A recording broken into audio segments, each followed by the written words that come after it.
Hey guys, welcome to the next video. Today we're going to be talking about the upper legs. And I've divided these videos into a couple of sections because the upper legs are one of those areas that are pretty packed with information. So we're going to try to simplify this in a way that's easier to digest and to sculpt. And we're going to start with the front part of the upper legs first. So let's get going. In this case, the first thing, as always, we're gonna go over the bones, the most important bones in the upper legs, and they're actually quite simple. They're pretty similar to what we have on the upper limbs, so on the arms, and they are the pelvis, which is formed by three bones: the ilium, this wing right here, the ischium, which is this like hoop on the bottom side, and the pubis on the back side. No, wait, the pubis is this guy right here.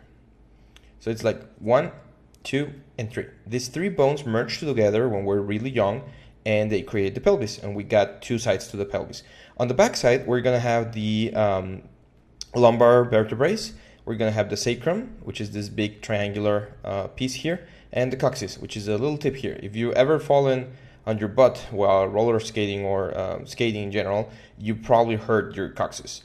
We also have the femur, which is the biggest bone in the human body, and we got the patella, which is the kneecap right here.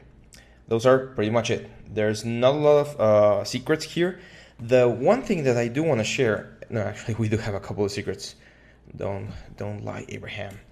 This is what we have. First of all, in regards to the pelvis, we have something called the iliac spines. And the iliac spines are specific points. We talked about this before when we talked about the dimples in the lower back. The iliac spines are pretty much the end of the reach of the iliac crest.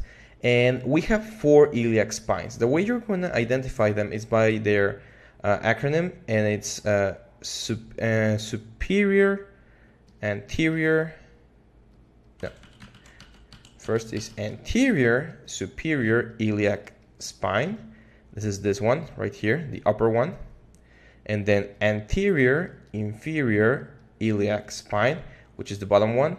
Posterior superior iliac spine, top back one, and then posterior inferior iliac spine, this one right here.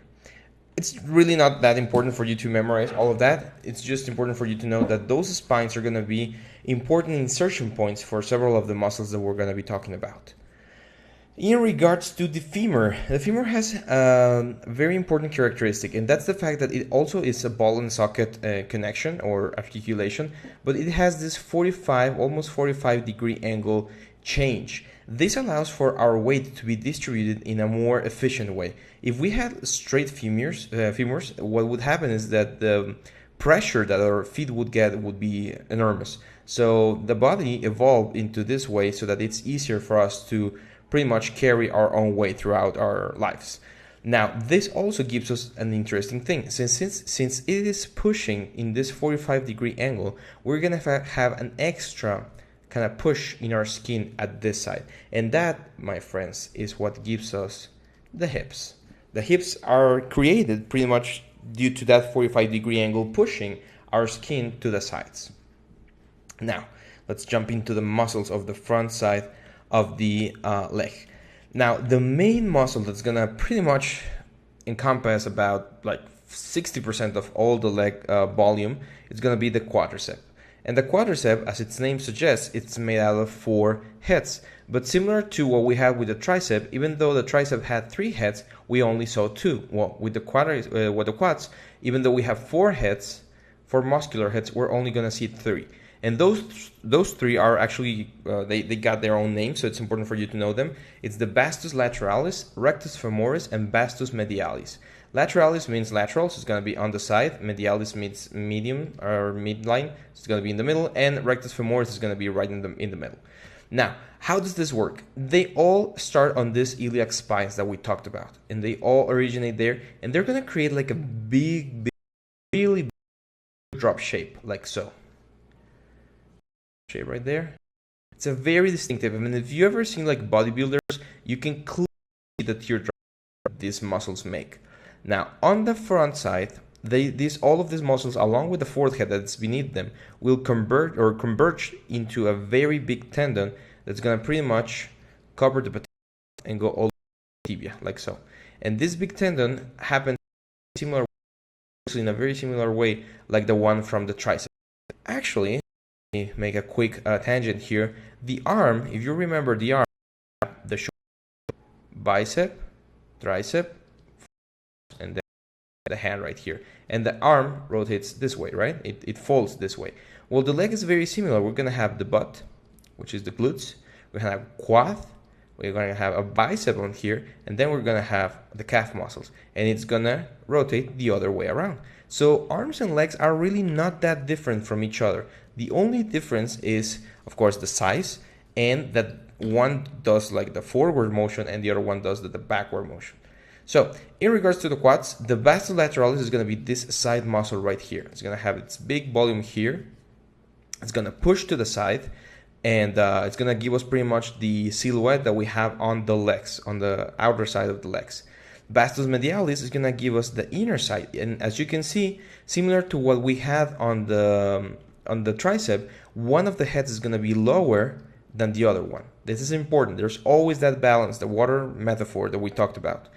Rectus femoris is going to be here on the top, and this part here, let me change color so that it's easier to see, it's where the tendon is going to begin. So in a very, very, very toned leg, you're going to see a huge dip here and a big tendon going towards the knee. And that's pretty much the quads here. The next muscle, it's a very funny one. It's called the sartorius muscle. And the sartorius gets its name from, actually, I don't know the word in English. From the people that used to do the clothing and the sewing and all that stuff. In Spanish, we call them sastres. Tailors, that's the word. I knew it. Tailors. So it gets their word or their name from tailors. Because tailors used to sit, imagine this is the tailor, and they would cross their leg this way. Their leg would be like here. And they would sew stuff here in their lap, right? And this movement where the leg crosses the other one when you're sitting is what the sartorius is responsible for, of bringing the leg close to the knee and bending it like to the side. So the sartorius muscle, what it does, it's a band that pretty much divides the compartments in the leg. It will divide, similar to what we had on the forearm, where we had like different compartments. Well, here we will have one division, and that's the sartorius muscle. It will come from the same place, from the same iliac spine. It will go all around the border of the quads, and it will insert itself in a bundle of huge connective tissue here on the inner side of the knee. We'll talk about the knee in just a second. It's a very important part. But the important thing to know is that the sartorius will follow pretty much this silhouette right here. And it will be a very, very obvious change in planes. You'll see in the shadows and the lights in the reference make it really obvious to know where the sartorius muscle pretty much divides both compartments. Other than that, we have these inner muscles called the adductors gracilis and pectineus. These muscles originate from the middle section of the pelvis. Let me change colors. And pretty much fill all of this gap. It's not really important for you to memorize the exact direction. It's similar to the flexors and the extensors. There's a lot of muscles going on here. But what these muscles do is they bring the leg back after you've done like a split or something. So these muscles will pretty much fill this area here. And in recent years, I've seen like a trend for girls where they try to have like a gap in between their thighs. That's not really natural. You need to be really lean and really fit to get that gap. Usually there's a healthy amount of fat in this inner section, and there's nothing wrong with it. So it's just, like fashion trends and whatnot. And yeah, that's pretty much it. So let's talk about the knee now. The knee has a very specific function it's not a function, rather it's unique in the fact that it's like a floating bone. This bone doesn't actually connect to another bone through any sort of articulation. The thing that happens is that there's a lot of tendons like holding, again let me add my layer, holding the knee together, like the tendon from the quads and everything is just there trying to protect the knee from flying all over the place. Now, how does the knee work? It's actually really simple. Let me zoom in real quick if Photoshop wants to cooperate. There we go. So the knee, the patella, has this square-like shape, and it rests right in front of the femur. And below the femur, we're gonna have the tibia. So it's like a seat for the patella, the tibia here. The other bone that we'll talk about later will rest around here. Okay, so it's not like the elbow where both bones are making contact with the humerus. This one, only the tibia is actually making contact with the femur. And the patella rests right here. Now, one of the main mistakes that people make when sculpting the knee is that if they see a bent knee, they bend or keep the patella like completely straight. That's not what happens. If you bend your knee, the patella will pretty much follow the tibia. So you'll have this, okay? And the tendon from the quads will just stretch over it, okay? You will always have the patella on the front of your knee. It will never go to the top side here. It would leave this area unprotected, and that's not its purpose. This basically serves as a shield for that articulation because it's a very important articulation for us, and it kind of shields it from hits and any kind of injury that we might have when we fall. Now, in regards to the sculpture of the knee, it's actually not that difficult. A friend of mine did a tutorial a couple of years ago, and she mentioned that the knees kind of look like baby faces, like baby grumpy faces. There's actually even like a couple of posts I've seen in Facebook that address this. And yeah, they kind of do. And the reason why it does is because you usually have these two divots on the side, a big round surface here, then the patella, like so, and then more divots over here and over here. So it kind of makes it look like a grumpy baby face. And that's a good way to remember the forms that you need to sculpt. You can see like here's an eye, the other the mouth, the nose, and then the shape of the overall head. So if that works for you, if that's the way that you like to remember it, go for it. Like it totally works. It's not a big deal. But you need to remember that here in this area, you're going to have three things. You're going to have the big tendon from the quad coming down. You're going to have the patella, and you're going to have this triangular looking shape here that represents or follows the tibia's head. And after that, this little line here, that's the tibia becoming thinner and going all the way to the ankle, which we will talk about when we go into the lower leg. Now, let me see if I can make this thing to work. There we go. All right, give me just 1 second for this to... Oh, come on, Photoshop. I don't know what happened with the last couple of updates where this thing gets really, really weird. There we go. Okay, reference. Now let's break down some of the reference here. In regards to muscles. So let's start with this leg right here. As you can see, the biggest piece of muscles that you're gonna see on the leg, it doesn't matter if it's a female leg or a male leg, and it doesn't really matter if it's really toned or not, you're gonna see the quads. All of this thing, that's the quad.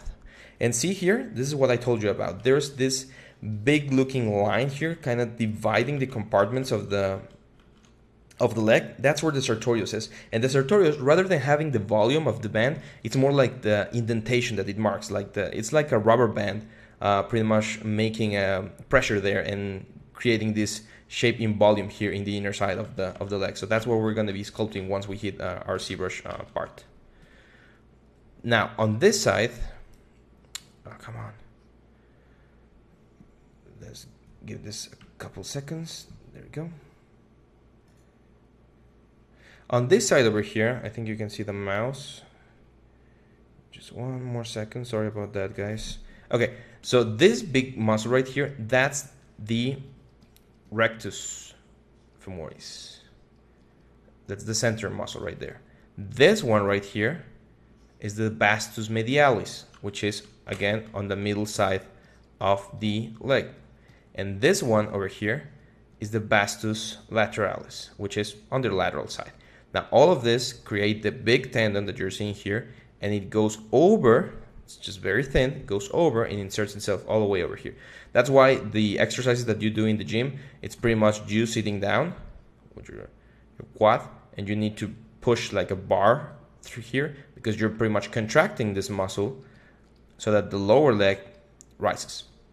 Okay, now all of these muscles here, let me change colors. all of these muscles here are the inner ones that I was talking about. And as you can see, there's not really much definition, and she's really toned. There's not much definition. You're just gonna see like a big compartment of the adductors, which are, again, the muscles that bring the leg back to the center line.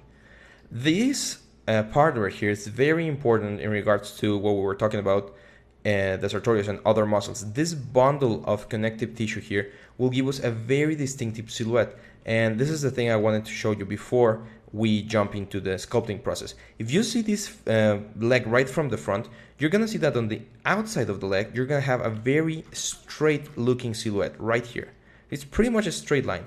And on the inner side, on its counterpart, you're gonna see a bulge. So it's like a round thing. And that, again, comes from the thing that we were talking about. If you have a peak, you're gonna have valley, peak, valley, peak, valley, and there's always that balance. The leg is a very clear example of how that works, because we're gonna have a very big peak right here, like a very nice curvature all the way from the hips down to the knee.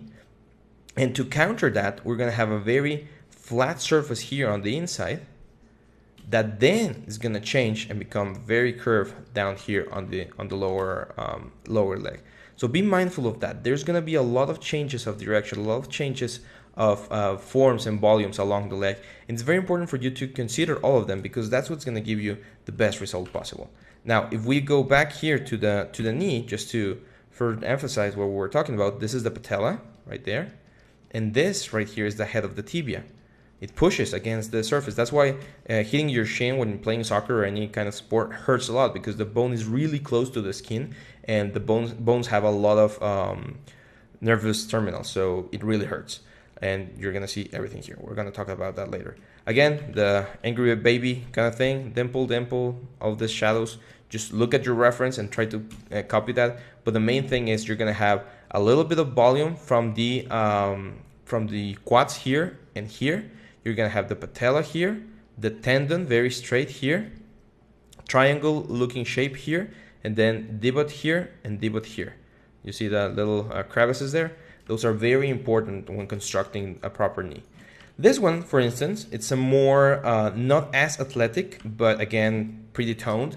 So you can again see this is very important. This is the anterior superior iliac spine, which I mentioned was the insertion point for all of these muscles. And see how this muscle travels pretty much throughout the side and create this teardrop shape. That's what I want you guys to take away from this lecture. This teardrop shape is going to be vital for the pretty much the preparation of your character. And as you can see in this character, you don't really see the division of the three different parts of the quads. You see as a whole, because she has a little bit more fat in her body, and therefore the definition of the muscle is not going to be as obvious. But however, you still see these lines. See, that's the sartorius working, again coming all the way to the iliac spine and giving us the inner compartment that we were talking about, this one right here. So keep that in mind. Again, divot here, divot in the inside here, straight, bulged. Okay, very important. And from the side, this is a side view that I wanted to get for you guys. From the side view, you're also gonna see the vastus medialis. Look at this.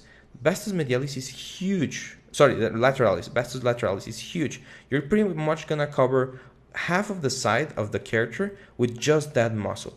All of these muscles we'll see in the next video when we explore the back part of the character.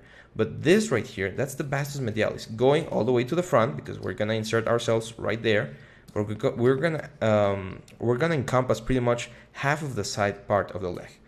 So hopefully with this, you guys get a nice idea of what we're going for in regards to the leg. In this case, we're not gonna jump into the sculpting just yet. We're gonna go over the lower leg first, the upper leg, but the back and side views, and then we're gonna do all together in ZBrush. So hold on tight for just one more lecture about the back of the legs, and then we'll jump into ZBrush. I'll see you guys in the next video.